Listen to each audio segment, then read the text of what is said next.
أعوذ بالله من الشيطان الرجيم. بسم الله الرحمن الرحيم. ومن يقنت منكن لله ورسوله وتعمل صالحا نؤتها أجرها مرتين وأعتدنا لها رزقا كريما. يا نساء النبي لستن كأحد من النساء إن اتقيتن فلا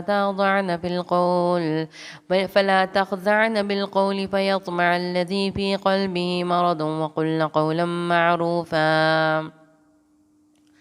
وقرن في بيوتكن ولا تبرجن تبرج الجاهلية الأولى وأقمن الصلاة وآتينا الزكاة وأطعنا الله ورسوله إنما يريد الله ليذهب عنكم الرجس أهل البيت ويطهركم تطهيرا. واذكرن ما يتلى في بيوتكن من آيات الله والحكمة إن الله كان لطيفا خبيرا. إن المسلمين والمسلمات والمؤمنين والمؤمنات والقانتين والقانتات والصادقين والصادقات والصابرين والصابرات والخاشعين والخاشعات والمتصدقين والمتصدقات والصائمين والصائمات والحافظين فروجهم والحافظات والذاكرين الله كثيرا والذاكرات أعد الله لهم مغفرة وأجرا عظيما. وما كان لمؤمن ولا مؤمنة إذا قضى الله ورسوله أمرا أن يكون لهم الخيرة من أمرهم ومن يعص الله ورسوله فقد ضل ضلالا مبينا. وإذ تقول للذين أنعم الله عليه وأنعمت عليه أمسك عليك زوجك واتق الله وتخفي في نفسك ما الله مبديه وتخشى الناس والله أحق أن تخشاه. ولما قضى زيد منها وطرا زوجناكها لكي لا يكون على المؤمنين حرج في أزواج أدعيائهم إذا قضوا منهن وطرا وكان أمر الله مفعولا. ما كان على النبي من حرج فيما فرض الله له سنة الله في الذين خلوا من قبل وكان أمر الله قدرا مقدورا. الذين يبلغون رسالات الله ويخشونه ولا يخشون أحدا إلا الله وكفى بالله حسيبا. ما كان محمد أبا أحد من رجالكم ولكن رسول الله وخاتم النبيين وكان الله بكل شيء عليما. يا أيها الذين آمنوا اذكروا الله ذكرا كثيرا وسبحوه بكرة وأصيلا. هو الذي يصلي عليكم وملائكته ليخرجكم من الظلمات إلى النور وكان بالمؤمنين رحيما. تحيتهم يوم يلقونه سلام وأعد لهم أجرا كريما. يا أيها النبي إنا أرسلناك شاهدا ومبشرا ونذيرا وداعيا إلى الله بإذنه وسراجا منيرا. وبشر المؤمنين بأن لهم من الله فضلا كبيرا. ولا تطع الكافرين والمنافقين ودع أذاهم وتوكل على الله وكفى بالله وكيلا. يا أيها الذين آمنوا إذا نكعتم المؤمنات ثم طلقتموهن من قبل أن تمسوهن فما لكم عليهن من عدة تعتدونها ومتعوهن وسرحوهن سراحا جميلا. يا أيها النبي إنا أحللنا لك أزواجك اللاتي آتيت أجورهن وما ملكت يمينك مما أفاء الله عليك وبنات عمك وبنات عماتك وبنات خالك وبنات خالاتك اللاتي هاجرن معك وامرأة مؤمنة إن وهبت نفسها للنبي إن أراد النبي أن يستنكحها خالصة لك من دون المؤمنين. قد علمنا ما فرضنا عليهم في أزواجهم وما ملكت أيمانهم لكي لا يكون عليك حرج وكان الله غفورا رحيما. ترجي من تشاء منهن وتؤوي إليك من تشاء ومن ابتغيت ممن عزلت فلا جناح عليك ذلك أدنى أن تقر أعينهن ولا يحزن ويرضين بما آتيتهن كلهن والله يعلم ما في قلوبكم وكان الله عليما حليما. لا يحل لك النساء من بعد ولا أن تبدل بهن من أزواج ولو أعجبك حسنهن إلا ما ملكت يمينك وكان الله على كل شيء رقيبا. يا أيها الذين آمنوا لا تدخلوا بيوت النبي إلا أن يؤذن لكم إلى طعام غير ناظرين إناه ولكن إذا دعيتم فادخلوا وإذا طعمتم فانتشروا ولا مستأنسين لحديث إن ذلكم كان يؤذي النبي فيستحيي منكم والله لا يستحيي من الحق. وإذا سألتموهن متاعا فاسألوهن من وراء حجاب ذلكم أطهر لقلوبكم وقلوبهن وما كان لكم أن تؤذوا رسول الله ولا أن تنكحوا أزواجه من بعده أبدا إن ذلكم كان عند الله عظيما. إن تبدوا شيئا أو تخفوه فإن الله كان بكل شيء عليما. لا جناح عليهن في آبائهن ولا أبنائهن ولا إخوانهن ولا أبناء إخوانهن ولا أبناء أخواتهن ولا نسائهن ولا ما ملكت أيمانهن واتقين الله إن الله كان على كل شيء شهيدا. إن الله وملائكته يصلون على النبي يا أيها الذين آمنوا صلوا عليه وسلموا تسليما. إن الذين يؤذون الله ورسوله لعنهم الله في الدنيا والآخرة وأعد لهم عذابا مهينا. والذين يؤذون المؤمنين والمؤمنات بغير ما اكتسبوا فقد احتملوا بهتانا وإثما مبينا. يا أيها النبي قل لأزواجك وبناتك ونساء المؤمنين يدنين عليهن من جلابيبهن ذلك أدنى أن يعرفن فلا يؤذين وكان الله غفورا رحيما. لئن لم ينته المنافقون والذين في قلوبهم مرض والمرجفون في المدينة لنغرينك بهم ثم لا يجاورونك فيها إلا قليلا ملعونين أينما ثقفوا خذوا وقتلوا تقتيلا. سنة الله في الذين خلوا من قبل ولن تجد لسنة الله تبديلا. يسألك الناس عن الساعة قل إنما علمها عند الله وما يدريك لعل الساعة قد تكون قريبا. إن الله لعن الكافرين وأعد لهم سعيرا خالدين فيها أبدا لا يجدون وليا ولا نصيرا. يوم تقلب وجوههم في النار يقولون يا ليتنا أطعنا الله وأطعنا الرسولا وقالوا ربنا إنا أطعنا سادتنا وكبراءنا فأضلونا السبيلا. ربنا آتهم ضعفين من العذاب والعنهم لعنا كبيرا. يا أيها الذين آمنوا لا تكونوا كالذين آذوا موسى فبرأه الله مما قالوا وكان عند الله وجيها. يا أيها الذين آمنوا اتقوا الله وقولوا قولا سديدا يصلح لكم أعمالكم ويغفر لكم ذنوبكم ومن يطع الله ورسوله فقد فاز فوزا عظيما. إنا عرضنا الأمانة على السماوات والأرض والجبال فأبين أن يحملنها وأشفقن منها وحملها الإنسان إنه كان ظلوما جهولا. ليعذب الله المنافقين والمنافقات والمشركين والمشركات ويتوب الله على المؤمنين والمؤمنات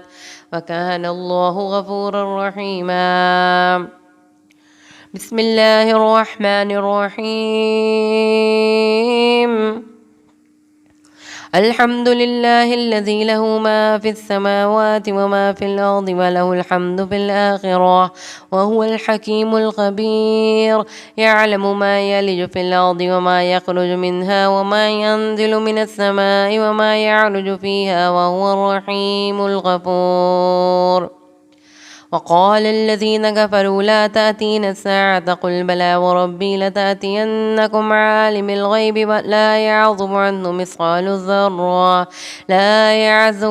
مثقال ذرة في السماوات ولا في الأرض ولا أصغر من ذلك ولا أكبر إلا في كتاب مبين ليجزي الذين آمنوا وعملوا الصالحات أولئك لهم مغفرة ورزق كريم.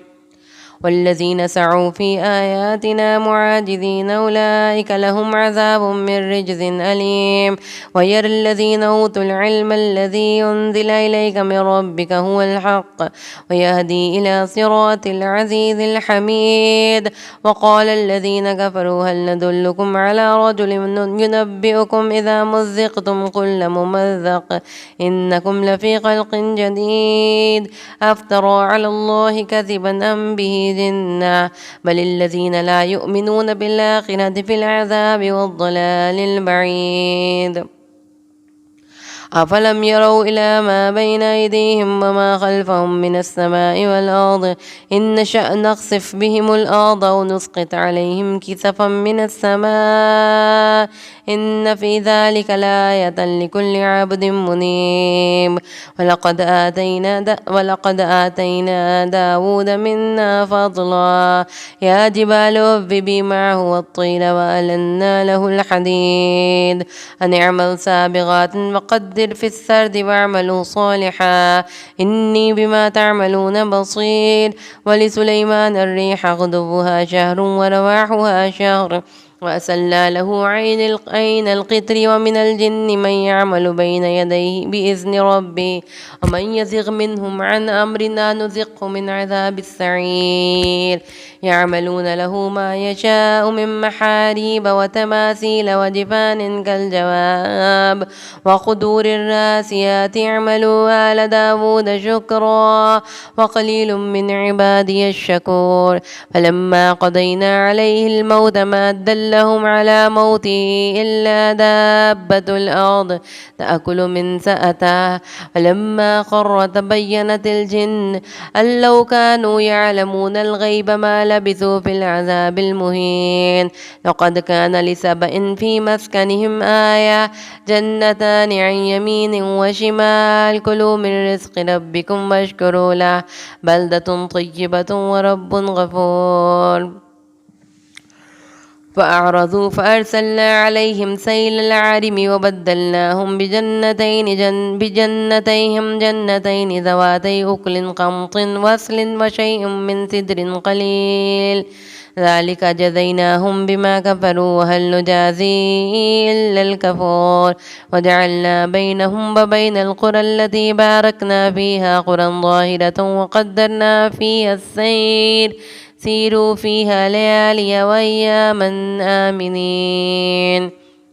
وقالوا ربنا باعد بين أصفارنا وظلموا أنفسهم وجعلناهم أحاديث ومزقناهم كل ممزق إن في ذلك لآيات لكل صبار شكور ولقد صدق عليهم إبليس ظنه فاتبعوه إلا فريق من المؤمنين وما كان له عليهم من سلطان إلا لنعلم من يؤمن بالآخرة ممن هو منها في شك وربك على كل شيء حفيظ قل ادعوا الذين زعمتم من دون الله لا يملكون مثقال ذرة في السماوات ولا في الأرض وما لهم فيهما من الشرك وما له منهم من ظهير ولا تنفع الشفاعة عنده إلا لمن أذن له حتى إذا فزع عن قلوبهم قالوا ماذا قال ربكم قالوا الحق وهو العلي الكبير قل من يرزقكم من السماوات والأرض قل الله وإنا أو إياكم لعلى هدى أو في ضلال مبين قل لا تسألون عما أجرمنا ولا نسأل عما تعملون قل يجمع بيننا ربنا ثم يفتح بيننا بالحق وهو الفتاح العليم قل أروني الذين ألحقتم به شركاء كلا بل هو الله العزيز الحكيم وما أرسلناك إلا كافة للناس بشيرا ونذيرا ولكن أكثر الناس لا يعلمون ويقولون متى هذا الوعد إن كنتم صادقين قل لكم ميعاد يوم لا تستأخرون عنه ساعة ولا تستقدمون وقال الذين كفروا لن نؤمن بهذا القرآن ولا بالذي بين يديه ولو ترى إذ الظالمون موقوفون عند ربهم يرجع بعضهم إلى بعض القول يقول الذين استضعفوا للذين استكبروا لولا أنتم لكنا مؤمنين قال الذين استكبروا للذين استضعفوا أنحن صددناكم عن الهدى بعد إذ جاءكم بل كنتم مجرمين وقال الذين استضعفوا للذين استكبروا بل مكر الليل والنهار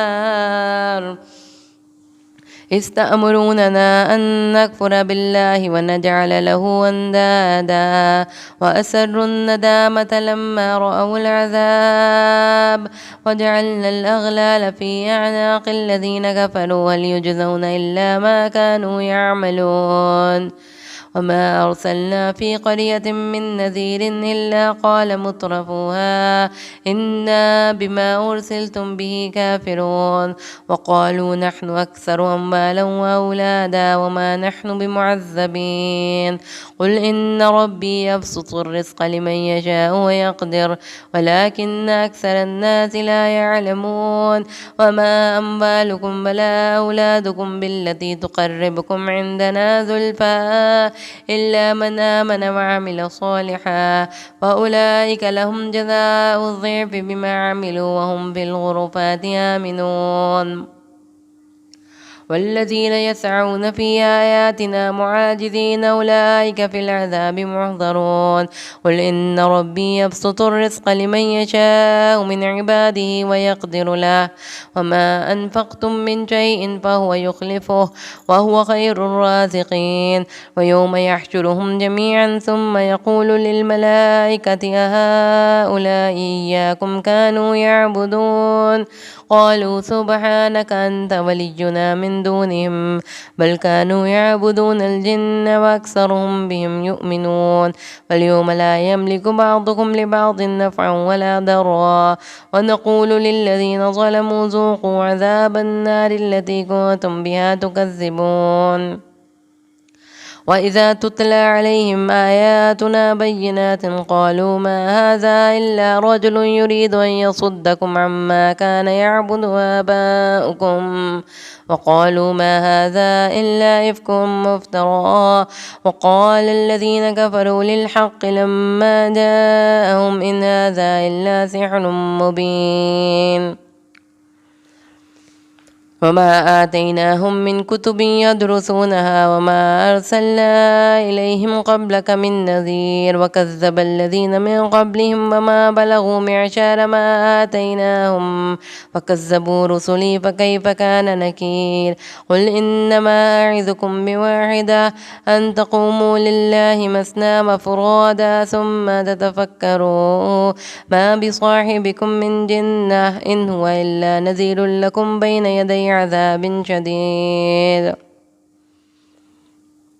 قل ما سألتكم من أجر فهو لكم إن أجري إلا على الله وهو على كل شيء شهيد قل إن ربي يقذف بالحق علام الغيوب قل جاء الحق وما يبدئ الباطل وما يعيد قل إن ضللت فإنما أضل على نفسي وإن اهتديت فبما يوحي إلي ربي إنه سميع قريب ولو ترى إذ فزعوا فلا فوت وأخذوا من مكان قريب وقالوا آمنا به وأنى لهم التناوش من مكان بعيد وقد كفروا به من قبل ويقذفون بالغيب من مكان بعيد وحيل بينهم وبين ما يفعلون كما فعل بأشياعهم من قبل وإنهم كانوا في شك مريب بسم الله الرحمن الرحيم الحمد لله الذي فاطر السماوات والأرض جاعل الملائكة رسلا أولي أجنحة مثنى وثلاث ورباع يزيد في الخلق ما يشاء إن الله على كل شيء قدير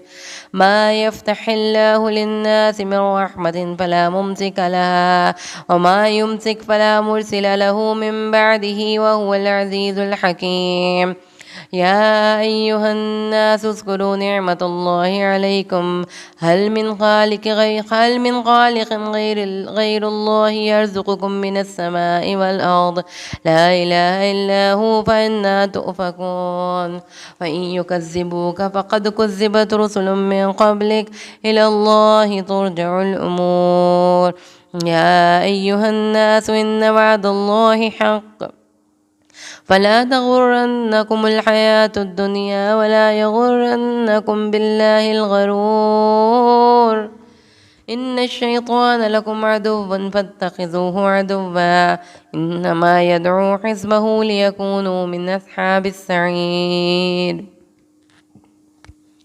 الذين كفروا لهم عذاب شديد والذين آمنوا وعملوا الصالحات لهم مغفرة وأجر كبير أفمن زين له سوء عمله فرآه حسنا فإن الله يضل من يشاء ويهدي من يشاء فلا تذهب نفسك عليهم حسرات إن الله عليم بما يصنعون والله الذي أرسل الرياح فتثير سحابا فسقناه إلى بلد ميت فأحيينا به الأرض بعد موتها كذلك النشور ما كان يريد العزة فلله العزة جميعا إليه يصعد الكلم الطيب والعمل الصالح يرفعه والذين يمكرون السيئات لهم عذاب شديد ومكر أولئك هو يبور والله خلقكم من تراب ثم من نطفة ثم جعلكم أزواجا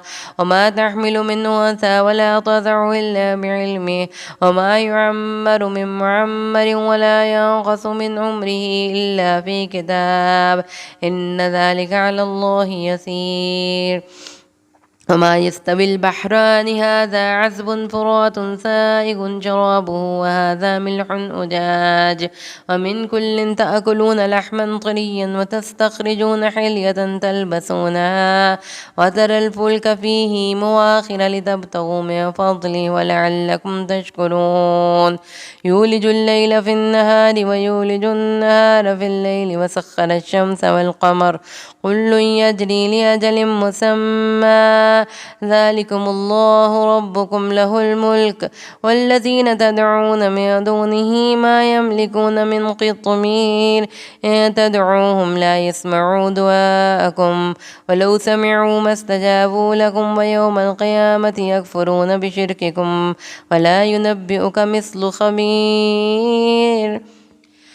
يا أيها الناس أنتم الفقراء إلى الله والله هو الغني الحميد إن يشأ يذهبكم ويأتي بخلق جديد وما ذلك على الله بعزيز ولا تزر وازرة وزر أخرى وإن تدع مثقلة إلى حملها لا يحمل منه شيء ولو كان ذا قربى إنما تنذر الذين يخشون ربهم بالغيب وأقاموا الصلاة ومن تزكى فإنما يتزكى لنفسه وإلى الله المصير وما يستوي الأعمى والبصير ولا الظلمات ولا النور ولا الظل ولا الحرور وما يستوي الأحياء ولا الأموات إن الله يسمع من يشاء وما أنت بمسمع ما في القبور إن أنت إلا نذير إنا أرسلناك بالحق بشيرا ونذيرا فإن من أمة إلا خلا فيها نذير فإن يكذبوك فقد كذب الذين من قبلهم جاءتهم رسلهم بالبينات وبالزبر وبالكتاب المنير ثم أخذت الذين كفروا فكيف كان نكير ألم تر أن الله أنزل من السماء ماء فأخرجنا به ثمرات مختلفا ألوانها ومن الجبال جدد بيض وحمر مختلف ألوانها وغرابيب سود ومن الناس والدواب والأنعام مختلف ألوانه كذلك إنما يخشى الله من عباده العلماء إن الله عزيز غفور إن الذين يتلون كتاب الله وأقاموا الصلاة وأنفقوا مما رزقناهم سرا وعلانية يرجون تجارة لن تبور ليوفيهم أجورهم ويزيدهم من فضله إنه غفور شكور والذي أوحينا إليك من الكتاب هو الحق مصدقا لما بين يديه إن الله بعباده لخبير بصير ثم أورثنا الكتاب الذين اصطفينا من عبادنا ومنهم ظالم لنفسه ومنهم مقتصد ومنهم سابق بالخيرات بإذن الله ذلك هو الفضل الكبير جنات عدن يدخلونها يحلون فيها من أساور من ذهب ولؤلؤا ولباسهم فيها حرير وقالوا الحمد لله الذي أذهب عنا الحزن إن ربنا لغفور شكور الذي أحلنا دار المقامة من فضله لا يمسنا فيها نصب ولا يمسنا فيها لغوب والذين كفروا لهم نار جهنم لا يقضى عليه فيموتوا ولا يخفف عنهم من عذابها كذلك نجزي كل كفور وهم يصطرخون فيها ربنا أخرجنا نعمل صالحا غير الذي كنا نعمل أولم نعمركم ما يتذكر فيه وما تذكر وجاءكم النذير وذوقوا فما للظالمين من نصير إن الله عالم غيب السماوات والأرض إنه عليم بذات الصدور والذي جعلكم خلائف في الأرض ومن كفر فعليه كفره ولا يزيد الكافرين كفرهم عند ربهم إلا مقتا ولا يزيد الكافرين كفرهم إلا خسارا قل أرأيتم شركاءكم الذين تدعون من دون الله أروني ماذا خلقوا من الأرض أم لهم شرك في السماوات أم آتيناهم كتابا فهم على بينة منه بل إن يعد الظالمون بعضهم بعضا إلا غرورا إن الله يمسك السماوات والأرض أن تزولا ولئن زالتا إن أمسكهما من أحد من بعده إنه كان عليما غفورا وأقسموا بالله جهد أيمانهم لئن جاءهم نذير نذير لا يكونن أهدى من إحدى الأمم فلما جاءهم نذير ما زادهم إلا نفورا استكبارا في الأرض ومكر السيء ولا يحيق المكر السيء إلا بأهله وهل ينظرون إلا سنة الأولين ولا تجد لسنة الله تبديلا ولا تجد لسنة الله تحويلا أولم يسيروا في الأرض فينظروا كيف كان عاقبة الذين من قبلهم كانوا أشد منهم قوة وما كان الله ليعجزه في شيء في السماوات ولا في الأرض إنه كان عليما قديرا ولو يؤاخذ الله الناس بما كسبوا ما ترك على ظهرها من دابة ولكن يؤخرهم إلى أجل مسمى فإذا جاء أجلهم فإن الله كان بعباده بصيرا بسم الله الرحمن الرحيم ياسين والقرآن الحكيم إنك لمن المرسلين على صراط مستقيم تنزيل العزيز الرحيم لتنذر قوما ما أنذر آباؤهم فهم غافلون لقد حق القول على أكثرهم فهم لا يؤمنون إنا جعلنا في أعناقهم أغلالا وهي إلى الأذقان فهم مقمعون وجعلنا من بين أيديهم سدا ومن خلفهم سدا فأغشيناهم فهم لا يبصرون وسواء عليهم أنذرتهم أم لم تنذرهم لا يؤمنون إنما تنذر من اتبع الذكر وخشي الرحمن بالغيب وبشره بمغفرة وأجر كريم إنا نحن نحيي الموتى ونكتب ما قدموا وآثارهم وكل شيء أحصيناه في إمام مبين